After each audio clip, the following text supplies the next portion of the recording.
ഗൾഫിന്റെ പളപളപ്പിൽ പണമിറങ്ങിയപ്പോൾ മതം മറന്നുപോയി. ഇടയ്ക്ക് അല്ലാഹു തആല നിതാഖാത്ത് എന്ന ചെറിയൊരു ഞൊട്ടു തന്നിട്ടുണ്ട്. ഇനിയെങ്കിലും ചിന്തിക്കാനാണ്. കുവൈത്തിൽ വളരെ അന്വേഷണങ്ങൾ വർദ്ധിച്ചിട്ടുണ്ടെന്ന് അറിയുന്നു. അത് ആലോചിക്കാനാണ്. അല്ലാഹു നൽകിയ പണം കൊണ്ട് സർവ്വധികാരവും മലയാള ഭൂമിയിലേക്ക് ഇറക്കിയ പ്രവാസികളുണ്ട്. എല്ലാവരെയും ഞാൻ ആക്ഷേപിക്കുകയല്ല.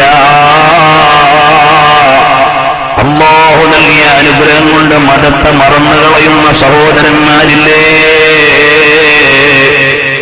മുമ്പ് പാവപ്പെട്ട മലബാറിലെ ഉപ്പമാര് വൈകുന്നേരം വരെ പാടത്ത് പണിയെടുത്തിട്ട് പാടത്തിനോട് ചേർന്ന് 4 കാലിൽ ഉയർന്നു നിൽക്കുന്ന ഒരു നിസ്കാരപ്പള്ളിയുണ്ട്.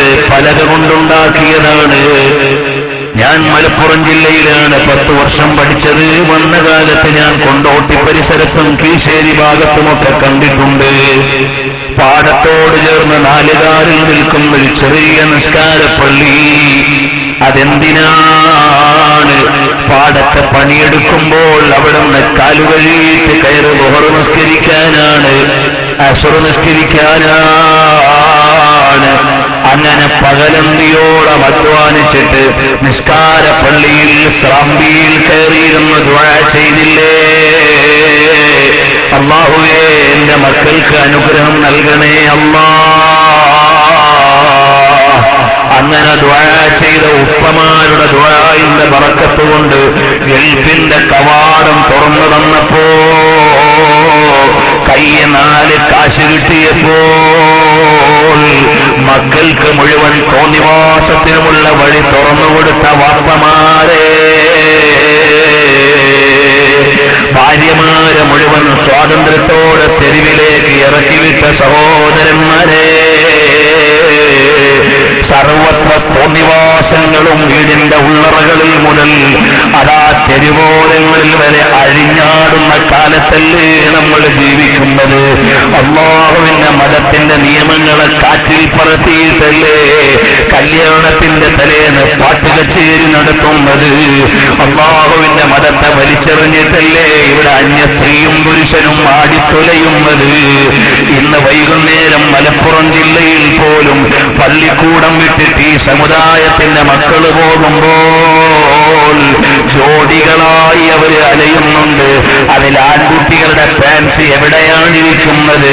അരിയാണിക്ക് താഴെയൊന്നല്ല, അരയിൽ നിന്ന് ഉരിഞ്ഞു വീഴാനായ പാൻസ് ഇടുന്ന സമുദായത്തിന്റെ മക്കളില്ലേ?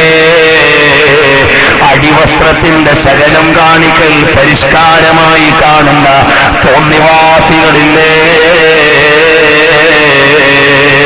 അതുപോലെ ശരീരത്തിന്റെ ഭാഗങ്ങളെല്ലാം പ്രകടനം നടത്തിയിട്ട് നടക്കുന്ന ചെറുപ്പക്കാരികളില്ലേ?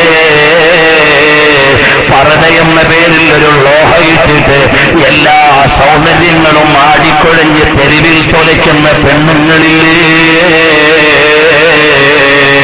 ഒരു കറുത്ത ജുബ്ബ വലിച്ചിട്ടിട്ട് തലയിൽ ഒരു മക്കനയിടാൻ നേരമില്ലാതെ ഒരു തുണ്ടം തുണി വലിച്ചു വെച്ച് നടക്കുന്ന പെണ്ണുങ്ങളില്ലേ?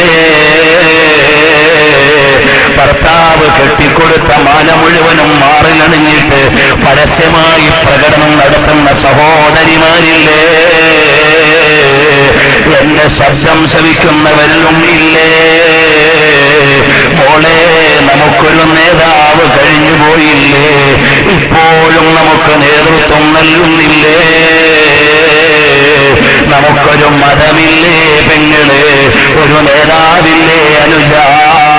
അല്ലാഹു ഒരു നിയമം വെച്ചിട്ടില്ലേടാ? അത് മുഴുവനും കാറ്റിൽ പറത്തിയിട്ട് തന്തോണികളെ പോലെ ജീവിച്ചാൽ ആകാശത്തിന്റെ അധിപനായ റബ്ബ് അവന്റെ അനുഗ്രഹം തടയുമെന്ന് ഭയന്നോ? ചെറിയ കാര്യമല്ല. ഞങ്ങൾ ഇസ്ലാമിക രാജ്യങ്ങളിലേക്ക് ചെല്ലുമ്പോൾ പരിഷ്കാരം ബാധിച്ച ഇസ്ലാമിക രാജ്യങ്ങളിൽ ശരിക്കും ശുദ്ധീകരണം വരുത്താനുള്ള സംവിധാനമില്ല. പല മുസ്ലിം രാജ്യങ്ങളിലും ഇന്ന് യൂറോപ്യനൈസേഷൻ നടക്കുകയാണ്.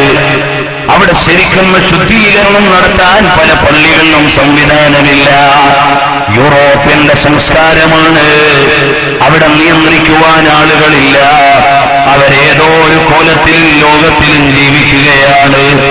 ഈ മിഅ്റാജിനെ ഓർക്കുന്ന നാളിൽ നിങ്ങളോട് പറയാനുള്ളത് ഏറ്റവും വലിയ സന്ദേശം ഫസിറൂ ഇലല്ലാഹ്, അല്ലാഹുവിലേക്ക് വേഗം ഓടിയെത്തിക്കോ. ഹബീബായ സല്ലല്ലാഹു അലൈഹി വസല്ലം തങ്ങളിലേക്ക് വന്നു ചേർന്നോ. മോളെ, ഒരു 2 സെന്റിമീറ്റർ നീളമുള്ള ഭൗതിക ജീവിതമാണ്. 2 ദിവസം കഴിയുമ്പോ പള്ളിക്കൂടം തുറക്കുമ്പോൾ 1000 കോഴ്സുകളിലേക്ക് നമ്മുടെ സമുദായത്തിന്റെ മക്കള് പോകാനിറങ്ങുകയാണ്. കലാലയത്തിന്റെ മുറ്റത്ത് മരത്തെ പണയം വെച്ചിട്ട് കുമാരിമാര് തുള്ളുന്ന കാലമാണ്. തന്റെ ഇടമുള്ള വാപ്പമാരുണ്ടോ? മകള് പഠിക്കാൻ പോണ കോളേജില് അല്ലാഹുവിന്റെ നിയമം പാലിച്ച് ജീവിക്കുന്നുണ്ടോ എന്ന് ചിന്തിക്കാൻ നേരമില്ലെങ്കിൽ എന്തിനാടാ മരുഭൂമിയിൽ പോയി കിടന്ന് രക്തം വിയർപ്പാക്കിയിട്ട് മുടങ്ങാതെ നീ പണമയച്ചു കൊടുക്കുന്നത്? ഈ മകള് നാളെ നിനക്ക് എതിരാണ്. ഓൺലൈൻ ക്ലാസ് റൂമുകളിലൂടെ വിദേശത്തിരുന്ന് ശബ്ദം ശ്രവിക്കുന്ന വാപ്പമാരില്ലേ? എന്തൊരു കഷ്ടമാണ്. SSLCക്ക് നല്ല മാർക്ക് കിട്ടിയ മോനെ ദർസിലേക്ക് വിടാൻ ഇന്ന് കുറെ മുസ്ലിയാക്കന്മാർക്കും വയ്യ. എത്ര മുസ്ലിയാമാരാ വിളിക്കുന്നത്? എന്റെ മോന് നല്ലൊരു സീറ്റ് കിട്ടണം. എവിടെയാണ്? അല്ലാഹുവിന്റെ ദീന് പഠിക്കാനല്ല, ഭൗതികതയുടെ ഭ്രാന്ത് പിടിച്ചുപോയി. വല്ലാത്തൊരു അദാബ് തന്നെ. ഒരു ആലിമ് ചിന്തിക്കുന്നില്ല എന്റെ മകൻ ആലിമാകണമെന്ന്. ഞാൻ എല്ലാവരെയുമല്ല പറയുന്നത്, നല്ലൊരു വിഭാഗത്തിന്റെ ട്രെൻഡിൽ നിന്ന് അങ്ങോട്ട് പോവുകയാണ്. വല്ലാത്തൊരു കഷ്ടം തന്നെ. അല്ലാഹു നൽകിയ അനുഗ്രഹത്തിന്റെ മൂല്യമറിയാത്ത മുസ്ലിയാന്മാരാണവര്. കാരണം എന്താണ്?